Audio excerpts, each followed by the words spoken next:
Overledger Authorize from Quant provides central bank grade key management for large-scale authorizations on multiple networks.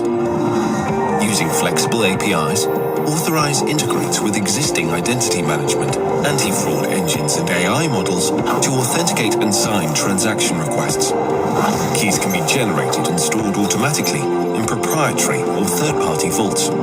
Once signed, transactions are passed to any supporting blockchain through Overledger, allowing seamless payments, transfers, and other transactions to major blockchains.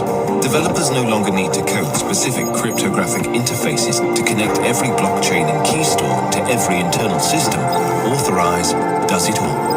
With Overledger Authorize, financial institutions and developers can securely overcome the hurdles of key management and bring authentication to the blockchain era. Talk to us and discover Authorize for your business. Quant Network team has launched another product targeting financial institutions that provides an additional layer of value to the Quant Overledger and the Quant token that supports it. You can expect to hear about all of this and more in today's episode of the Everything Crypto Show. Now, before we hop into the news, just a friendly reminder that I am not a financial advisor. I do not offer financial advice on YouTube nor anywhere else. I am simply here for your crypto entertainment purposes, and if I am successful in keeping you entertained, even just a little bit, please consider hitting that sub and like button. It does show me you like the content on the channel, and it is greatly appreciated. So with that, we're going to hop right into the news here, as the Quant team has been busy as of late. We spoke last week about Quant Smart Audit, maybe 2 weeks ago at this point, and this was kind of like the third big product launched on the Quant Overledger, which helps banks, payment companies, asset managers, and any other enterprise check the quality of their smart contracts before deploying them on private or public chains. And, the Quant team here, they do have cybersecurity expertise. Well, they focus on financial services and government-level blockchain experience, which we will talk about when we get into the team a little bit more.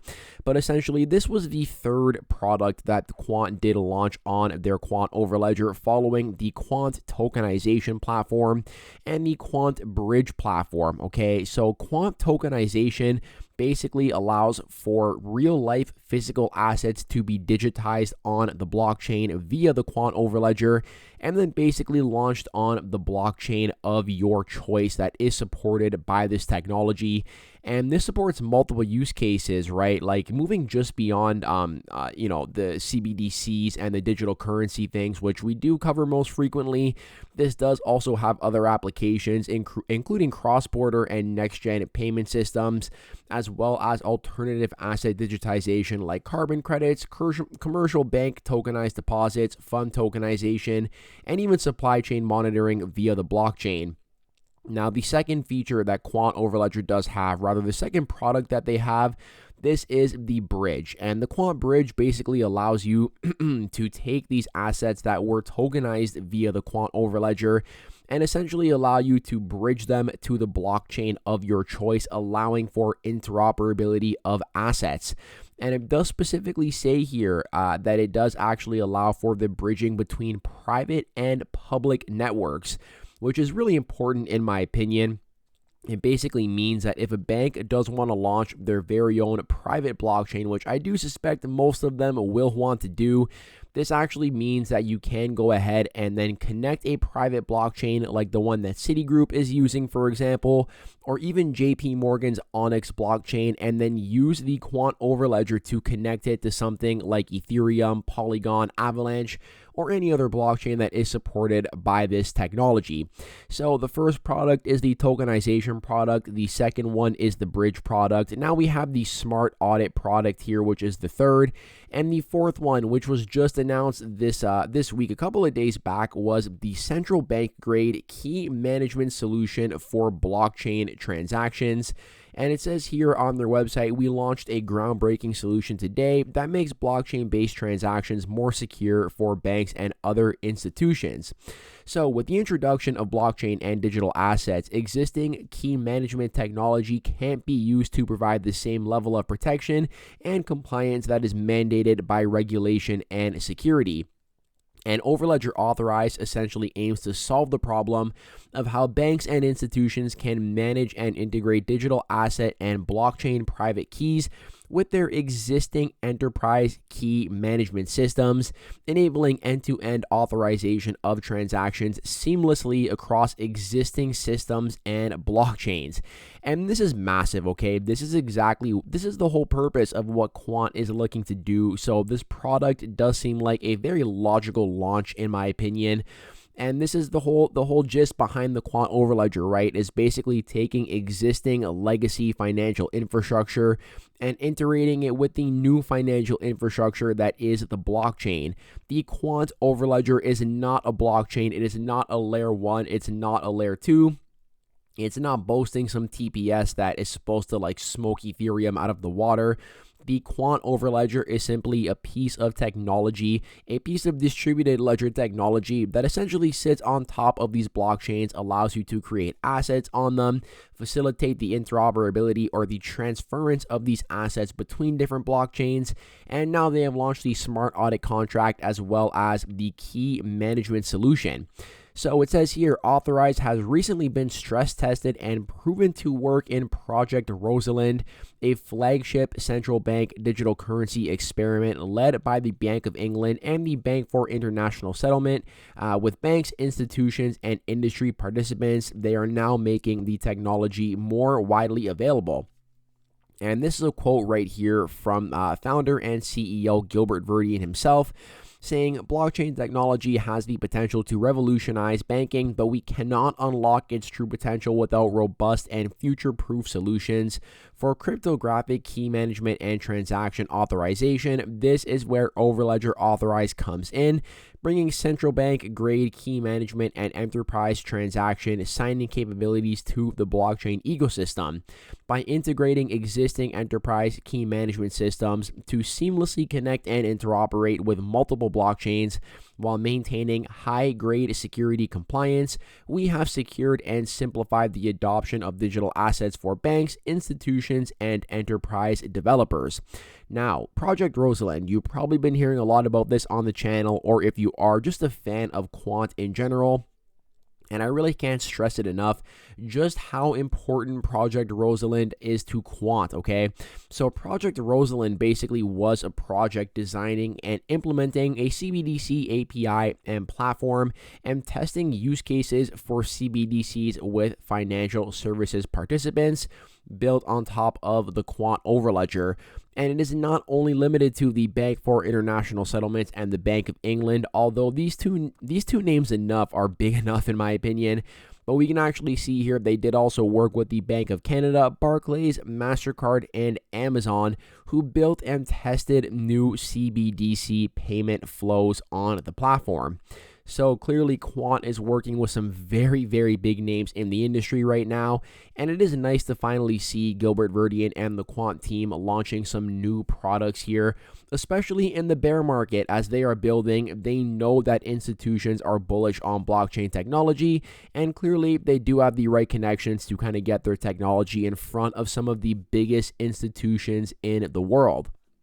Now, additionally, we actually did see the Digital Pound Foundation tweet this. Quant announces new central bank grade blockchain key management solution used in Project Rosalind. And the Digital Pound Foundation, for those of you that are wondering, they are an independent forum supporting the implementation of a well-designed digital pound. And you can see here they are supported by Ripple, they are supported by Quant, and one other project that you can't actually see here but is supported by is Avalanche. So Quant here clearly does have a ton of very interesting connections. And with all that out of the way, I do want to talk about the Quant token now itself. And it's pretty important to recognize that there is, of course, this link between the Quant Overledger and the Quant token. That being that the same way Ethereum is basically the gas token used to power the Ethereum blockchain, the Quant token is the token used to power the Quant Overledger technology. So the Quant utility token here is used for enterprise licenses, developer licenses, platform fees, identity, and account. transaction processing. So Quant tokens are used to validate, sign, and encrypt every transaction that flows through Overledger, as well as application users. So in terms of enterprise and dev licenses, it says here for the enterprise licenses that Quant tokens must be provided to Quant Network in exchange for an annual license, effectively meaning that Quant Network partners have to actually not only buy Quant, but also hold it to continue using the technology behind it. And additionally, let's take a look at the partners here, because you might be wondering who has already been confirmed to be using the Quant Overledger. And these are names that you probably do recognize, such as Oracle. Nexi Group is the largest digital payment provider in Europe. LEC Chain is a consortium of 17 different countries in the Latin America region using the Quant Overledger for faster and cheaper payments. And then we have UST, Volo, Nanocorp. So, I mean, Oracle is one of the biggest cloud providers in the world, and Nexi, the largest digital payment provider in Europe. Once again, some very impressive, heavy-hitting names here that are connected back to Quant. Now, we're going to get into the part of the video that I'm honestly, I'm kind of dreading talking about it, but I know that it's going to be the first question because I always see it in the comments. If the news is so good, why is Quant dropping? And I've said it multiple times. I'll say it again, because nobody cares about the news right now, okay? Bitcoin is being adopted by institutions at a faster pace than ever, okay? BlackRock, Fidelity, ARK Invest, they are all looking to get into Bitcoin. And what happened to Bitcoin? It's down 2.5% on the day, okay? As I'm recording this video, nobody cares right now what the news is. We're in an accumulation phase, but it is still very choppy waters. Accumulation years tend to go half up, half down. We've seen the beginning half of the year was pretty kind to Bitcoin, and now Bitcoin is simply giving back some of those gains, and the altcoin market is getting squeezed even harder than Bitcoin. This is very characteristic for accumulation years, for Bitcoin dominance to be on the rise, effectively meaning that Bitcoin does tend to perform majority of the altcoins. And we can clearly see that here in the Bitcoin dominance, which started the year at about 42% and currently sits at about 50%. So that's already more or less a 25% rise on the year.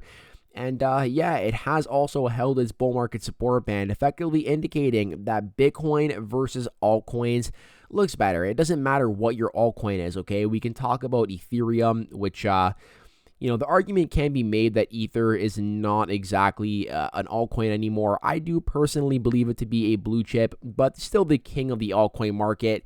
And even Ether versus Bitcoin here has just been bleeding nonstop this year, okay? So Quant, as good as the news is, it is simply no exception to the rest of the market. The market does not care about the news.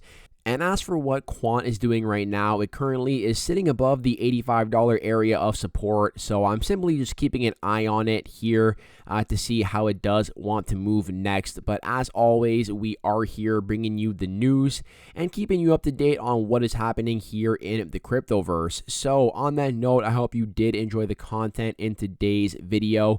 You know what to do. If you made it all the way to the end, you are an absolute champion. Let me know in the YouTube comments down below and claim that champion status. I am wishing you all an amazing Thursday, and I hope to catch you in the next one. Peace out for now.